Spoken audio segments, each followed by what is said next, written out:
Saxon's Calculus, Lesson 66, is properties of the definite integral. Now, they take a great deal of time to explain what is, in essence, a super simple concept to do.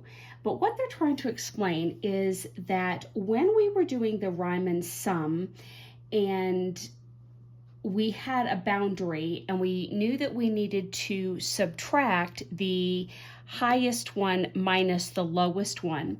And then, of course, we were switching that to the integral equation. Same thing, highest number here, lowest number at the bottom.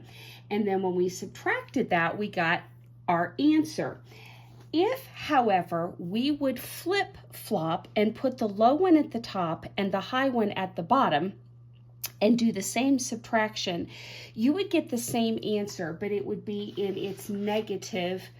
So like if the first answer had given you 10, the second one would give you a negative 10.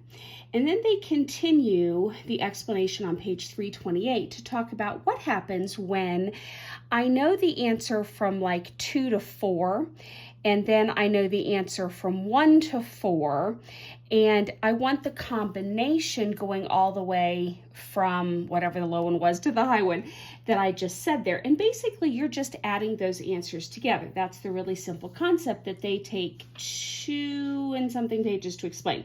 So jump to page 329 at the example 1. And if you have an integral going from -1 to 1, and it says that the function's answer is 7. I'm not going to write the whole thing out. I'm just going to tell you that that's 7. And the concept from 1 to 4 gives you the answer of 2. It wants you to find what is the answer from -1 to 4.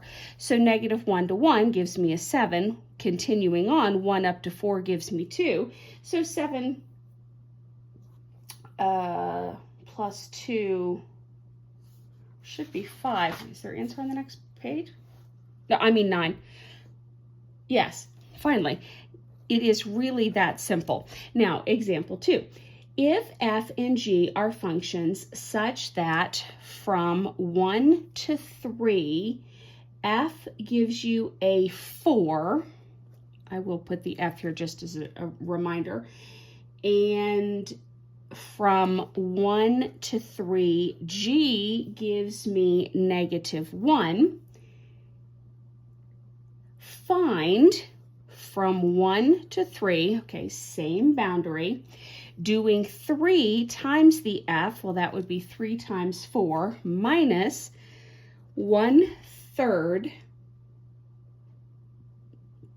g of x. So 1/3 times our -1 from the g, and that's all they want us to find. So then 3 times 4 gives us 12, and that becomes positive 1/3.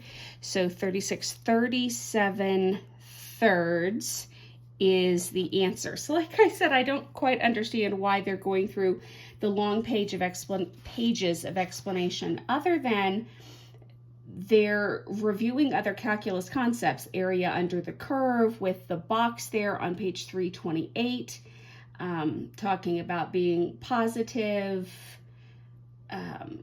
and then their diagram picture on 329 showing you the curve and the box and the change in the side of the box.